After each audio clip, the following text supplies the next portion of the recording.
नमः शिवाय। ओम नमः शिवाय। ओम नमः शिवाय। अगर मैं आपसे कहूं कि दुनिया के सबसे रहस्यमयी शिवलिंगों में से एक भारत में नहीं बल्कि समुद्र के बीच बसे एक विदेशी आइलैंड पर छिपा हुआ है और उसकी रक्षा पिछले कई सालों से कुछ विदेशी आर्षी कर रहे हैं, वो लोग जिन्होंने न सिर्फ अपना देश छोड़ा बल्कि आधुनिक दुनिया की हर सुख सुविधा त्याग कर खुद को एक ऐसे रहस्य के हवाले कर दिया जिसे सुनकर शायद आप भी कुछ सेकंड के लिए चुप हो जाएं। सोचिए, एक 50 मिलियन साल पुराना शिवलिंग, यानी वह समय जब इंसान धरती पर ठीक से अस्तित्व में भी नहीं आया था, और आज उसी शिवलिंग के सामने अमेरिका के लोग AUM नमः शिवाय का जाप कर रहे हैं। लेकिन रुकिए, कहानी सिर्फ भक्ति की नहीं है। असली सवाल तो यह है, आखिर ऐसा क्या देखा उन विदेशी साधकों ने कि वे इस शिवलिंग को सिर्फ पूजते नहीं बल्कि उसकी रक्षा करते हैं? क्या इस आइलैंड पर सच में कोई ऐसी शक्ति मौजूद है जिसे दुनिया से छुपाकर रखा गया है? और सबसे डराने वाली बात, इस शिवलिंग तक पहुंचने वाले हर इंसान के साथ कुछ ऐसा हुआ जिसने उनकी जिंदगी हमेशा के लिए बदल दी। आज की इस वीडियो में हम आपको दिखाने वाले हैं वह रहस्य जिसे जानने के बाद शायद आप शिव और सनातन को पहले जैसी नजर से कभी नहीं देख पाएंगे। इसलिए वीडियो को आखिर तक जरूर देखिए, क्योंकि बीच में आने वाला एक सच आपके पूरे सोचने का तरीका बदल सकता है। चलिए दोस्तों, जरा जल्दी से कमेंट करके बताइए ये वीडियो आपको कैसे मिला। क्या आपने इसे खुद सर्च किया था या यह अचानक आपकी स्क्रीन पर आ गया और आपने क्लिक कर दिया?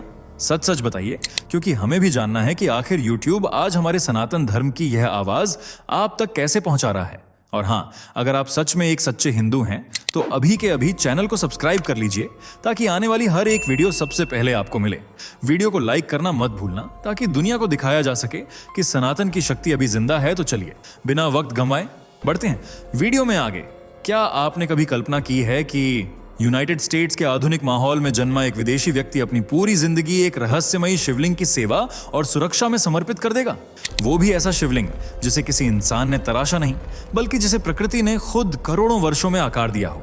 जी हाँ, आज हम बात कर रहे हैं एक ऐसे अद्भुत शिवलिंग की जो क्वार्ट्ज क्रिस्टल से बना बताया जाता है। क्वार्ट्ज को पृथ्वी के सबसे शुद्ध और मजबूत प्राकृतिक खनिजों में गिना जाता है। कहा जाता है कि साइंटिस्ट्स ने इस क्रिस्टल स्ट्रक्चर की उम्र लगभग 50 मिलियन ईयर्स आंकी है, यानी यह उस दौर से जुड़ा माना जाता है जब पृथ्वी पर मानव सभ्यता का कोई अस्तित्व नहीं था। लेकिन सबसे चौंकाने वाली बात अभी बाकी है। यह रहस्यमयी शिवलिंग इंडिया में नहीं बल्कि उससे हजारों किलोमीटर दूर यूनाइटेड स्टेट्स के हवाई में मौजूद है, और इसकी पूजा अर्चना और देखभाल ऐसे विदेशी साधक कर रहे हैं जिन्होंने भारतीय आध्यात्मिकता और सनातन परंपरा को अपने जीवन का हिस्सा बना लिया है।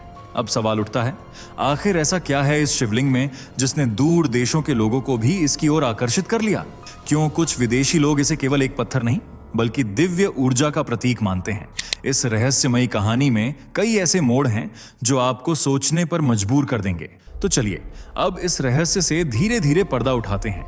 यह स्थान है काउआई, जिसे हवाई का सबसे पुराना और सबसे हरा भरा द्वीप माना जाता है। अपनी अद्भुत प्राकृतिक सुंदरता की वजह से इसे गार्डन आइलैंड भी कहा जाता है। घने जंगल, विशाल झरने, ऊंचे पहाड़ और चारों तरफ फैला नीला समुद्र, यह जगह किसी स्वर्ग जैसी दिखाई देती है। लेकिन इसी खूबसूरती के बीच छिपा हुआ है एक गहरा आध्यात्मिक रहस्य, एक ऐसा स्थान जो अमेरिका में होते हुए भी भारतीय वैदिक संस्कृति से गहराई से जुड़ा हुआ माना जाता है। यहीं पर एक भव्य वैदिक शिव मंदिर स्थापित किया गया है और इसी पवित्र परिसर में रखा गया है वह विशाल क्वार्ट्ज क्रिस्टल शिवलिंग जिसे करोड़ों वर्ष पुरानी प्राकृतिक संरचना माना जाता है। किसी ने शायद कभी कल्पना भी नहीं की होगी कि समुद्रों के पार अमेरिका की धरती पर एक दिन सनातन परंपरा और शिव भक्ति का ऐसा केंद्र विकसित होगा। यहाँ न शहरों का शोर है, न भीड़ भाड़, सिर्फ प्रकृति की शांति, साधना का वातावरण और हर दिशा में गूंजता AUM नमः शिवाय। काउआई सिर्फ अपनी प्राकृतिक खूबसूरती के लिए ही नहीं जाना जाता बल्कि कई लोग इसे बेहद शांत और आध्यात्मिक ऊर्जा वाला स्थान भी मानते हैं। शायद यही कारण है कि इस जगह को शिव आराधना और वैदिक साधना के लिए चुना गया। लेकिन अब सबसे बड़ा सवाल उठता है, आखिर इस रहस्यमयी शिवलिंग को यहाँ लाने का विचार किसका था और क्यों एक विदेशी साधक ने इसे अपने जीवन का सबसे बड़ा उद्देश्य बना लिया? इस सवाल का जवाब जानने के लिए हमें कहानी को थोड़ा पीछे ले जाना होगा। इस शिवलिंग की सबसे अनोखी बात यही मानी जाती है कि इसे किसी इंसान ने नहीं बनाया, न किसी मूर्तिकार ने इसे तराशा और न किसी कलाकार ने इसका आकार दिया। कहा जाता है कि यह शिवलिंग करोड़ों वर्षों तक चली प्राकृतिक भूगर्भीय प्रक्रियाओं से स्वयं निर्मित हुआ। यह दुर्लभ संरचना क्वार्ट्ज क्रिस्टल से बनी बताई जाती है। एक ऐसा खनिज जो पृथ्वी की गहराइयों में अत्यधिक दबाव और तापमान के बीच धीरे धीरे आकार लेता है। वैदिक परंपराओं में क्वार्ट्ज क्रिस्टल को बेहद शुद्ध और ऊर्जावान माना गया है। कुछ प्राचीन मान्यताओं के अनुसार प्राकृतिक रूप से बने क्रिस्टल शिवलिंग विशेष आध्यात्मिक महत्व रखते हैं। इस विशाल शिवलिंग का वजन लगभग 700 पाउंड यानी करीब 318 किलो बताया जाता है और साइंटिफिक टेस्ट्स के आधार पर इसकी उम्र लगभग 50 मिलियन ईयर्स मानी गई है। जरा कल्पना कीजिए, जब पृथ्वी पर इंसानी सभ्यता का अस्तित्व भी नहीं था, तब यह संरचना धरती की गहराइयों में आकार ले रही थी। ऐसे शिवलिंगों को कई लोग स्वयंभू मानते हैं, यानी जो प्रकृति द्वारा स्वयं प्रकट हुए हों। हिंदू मान्यताओं में स्वयंभू शिवलिंगों को अत्यंत पवित्र और ऊर्जावान माना जाता है। कई साधकों का विश्वास है कि ऐसे स्थानों पर ध्यान और साधना करने से मन को गहरी शांति और आध्यात्मिक अनुभव मिलता है। लेकिन कहानी का सबसे रहस्यमयी हिस्सा तब शुरू हुआ जब एक विदेशी साधक ने दावा किया कि उसे सपनों में बार बार इसी शिवलिंग के दर्शन होने लगे। कहा जाता है कि उन्हीं संकेतों के आधार पर वह भारत पहुंचा और फिर शुरू हुई उस दिव्य खोज की कहानी जिसने उसकी पूरी जिंदगी बदल दी। जिस विदेशी साधक ने इस रहस्यमयी यात्रा की शुरुआत की, उनका जन्म कैलिफोर्निया में एक साधारण अमेरिकी परिवार में हुआ था। उनका नाम था रॉबर्ट हैंसन। पहली नजर में वे किसी आम पश्चिमी युवक की तरह ही दिखाई देते थे, लेकिन उनके भीतर हमेशा एक अलग तरह की खोज चल रही थी। जीवन के गहरे अर्थ की खोज, शांति की खोज और आध्यात्मिक सत्य की तलाश। युवावस्था में उनकी जिंदगी तब बदलने लगी जब उन्होंने स्वामी विवेकानंद के विचारों को पढ़ा। उन्हें पहली बार महसूस हुआ कि जीवन केवल भौतिक सफलता तक सीमित नहीं है, बल्कि इसके पीछे एक गहरा आध्यात्मिक उद्देश्य भी हो सकता है। यहीं से उनका झुकाव भारतीय दर्शन और वैदिक परंपराओं की ओर बढ़ने लगा। उन्होंने वेद, उपनिषद, राजयोग, कर्म योग और भक्ति योग का अध्ययन शुरू किया। धीरे धीरे उनकी आध्यात्मिक यात्रा इतनी गहरी हो गई कि उन्होंने अपना पुराना जीवन पीछे छोड़ दिया और संन्यास का मार्ग अपना लिया। इसके बाद वे शिवाय सुब्रमण्य स्वामी के नाम से जाने जाने लगे। समय के साथ वे नंदीनाथ संप्रदाय की परंपरा से जुड़े और आगे चलकर उसी परंपरा के प्रमुख आध्यात्मिक गुरुओं में गिने जाने लगे। अब वे सिर्फ एक साधु नहीं थे, बल्कि हजारों लोगों के आध्यात्मिक मार्गदर्शक बन चुके थे। लेकिन शायद उनकी जिंदगी का सबसे बड़ा उद्देश्य अभी बाकी था। वह उद्देश्य जो उन्हें समुद्र के बीच बसे एक शांत द्वीप तक ले जाने वाला था, और उस रहस्यमयी शिवलिंग तक भी जिसे उन्होंने पहले अपने सपनों में देखा था। अब कहानी एक ऐसे मोड़ पर पहुंचती है जहां भक्ति और रहस्य एक साथ जुड़ते दिखाई देते हैं। साल था 1975, तारीख 15 फरवरी। काउआई की शांत रात, समुद्र की आवाजें और गहरी साधना में लीन थे शिवाय सुब्रमण्य स्वामी। कहा जाता है कि उसी रात ध्यान की अवस्था में उन्हें एक अद्भुत दिव्य अनुभव हुआ। उन्होंने देखा कि भगवान शिव प्रकाश से घिरे हुए उस द्वीप की धरती पर विचरण कर रहे हैं। चारों ओर अलौकिक ऊर्जा थी। ऐसा प्रतीत हो रहा था मानो पूरा वातावरण शिवमय हो चुका हो। जब अगली सुबह उनकी आंख खुली तो उनके भीतर कुछ बदल चुका था। उन्हें महसूस हुआ कि यह कोई सामान्य सपना नहीं था, बल्कि एक आध्यात्मिक संकेत था जिसने उनकी आगे की पूरी यात्रा की दिशा तय कर दी। उस दिव्य अनुभव के बाद शिवाय सुब्रमण्य स्वामी ने उसी क्षण संकल्प लिया कि काउआई की इस पवित्र भूमि पर एक भव्य शिव मंदिर स्थापित किया जाएगा। लेकिन यह कोई साधारण मंदिर नहीं होने वाला था। उन्होंने तय किया कि इसका निर्माण पूरी तरह प्राचीन भारतीय वैदिक परंपरा के अनुसार होगा, बिना मॉडर्न मशीनों के, केवल हाथों की कला और शिल्प से। ये मंदिर सिर्फ पत्थरों का ढांचा नहीं, बल्कि भक्ति साधना और शिव आराधना का जीवंत प्रतीक बनने वाला था। लेकिन एक चीज अभी भी अधूरी थी, वह दिव्य शिवलिंग जिसे उन्होंने अपने रहस्यमयी स्वप्न में देखा था। वर्ष गुजरते गए, मंदिर की योजना तैयार हो रही थी, शिल्पकारों की खोज चल रही थी, लेकिन वह विशेष शिवलिंग अब भी रहस्य बना हुआ था। फिर आया साल 1997। भारत यात्रा के दौरान दक्षिण भारत के एक प्राचीन स्थान पर उन्हें क्वार्ट्ज क्रिस्टल से बना एक अद्भुत शिवलिंग दिखाई दिया। कहा जाता है कि उसे देखते ही वे भावुक हो उठे।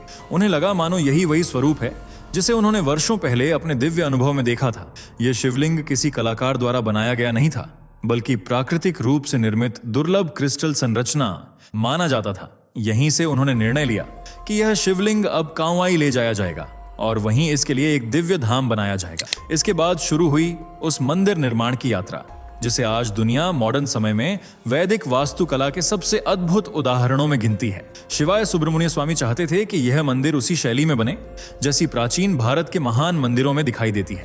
उन्होंने संपर्क किया प्रसिद्ध वास्तु विशेषज्ञ गणपति स्थापति से, जो दक्षिण भारतीय मंदिर वास्तुकला और शिल्प शास्त्र के महान जानकार माने जाते थे। मंदिर का डिजाइन वैदिक वास्तु सिद्धांतों के अनुसार तैयार किया गया, जहां हर दिशा, हर दीवार और हर पत्थर को विशेष आध्यात्मिक और ऊर्जात्मक संतुलन को ध्यान में रखकर रखा गया। इसके लिए दक्षिण भारत से विशेष सफेद ग्रेनाइट पत्थर मंगाए गए। कहा जाता है कि इन्हें पारंपरिक रूप से शिव पत्थर भी कहा जाता है। सैकड़ों अनुभवी शिल्पकारों को इस कार्य में लगाया गया, जिनके परिवार पीढ़ियों से मंदिर निर्माण और पत्थर तराशने की कला से जुड़े हुए थे। हर पत्थर को हाथों से तराशा गया, हर आकृति को मंत्रोच्चार और वैदिक विधियों के साथ तैयार किया गया।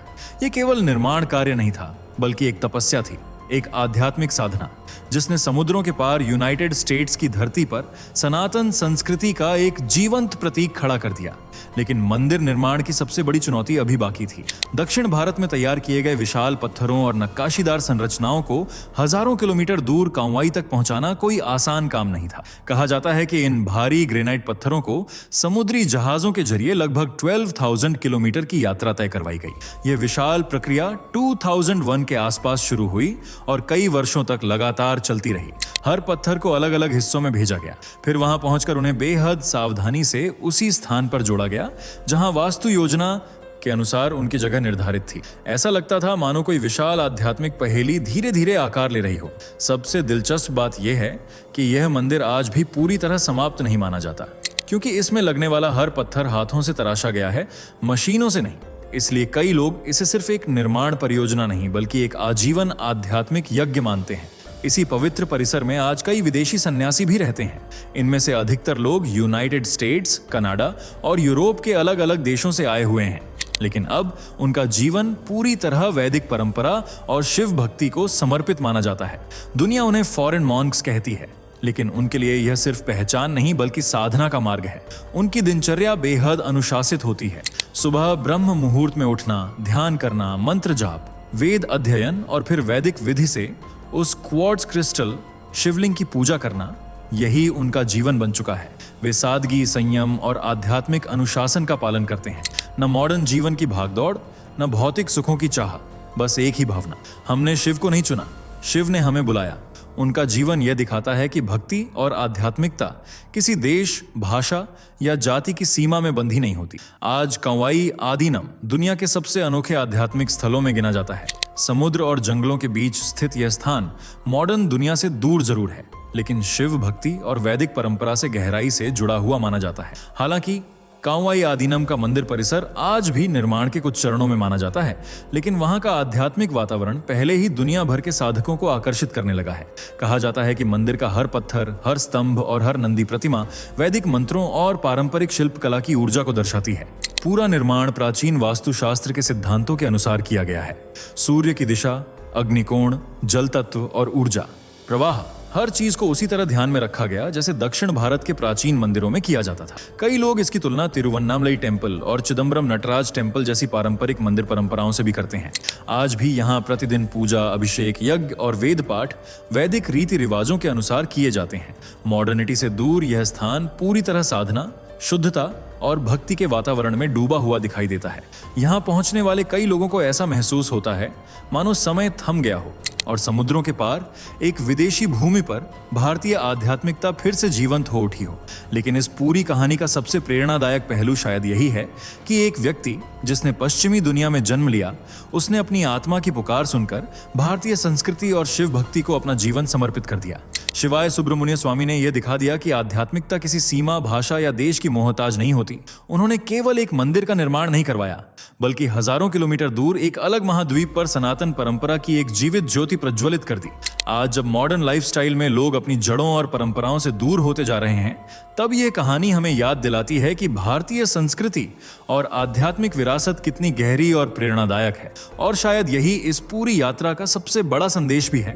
भक्ति सीमाओं में नहीं बंधती और शिव की गूंज केवल भारत तक नहीं, बल्कि पूरी दुनिया में महसूस की जा सकती है। हर हर महादेव। दोस्तों, आपके स्क्रीन पर 2 और वीडियो दिख रही हैं, जिसे देखने के लिए आप स्क्रीन पर क्लिक करें। दोनों देखिएगा, बहुत अच्छी वीडियो बनी है।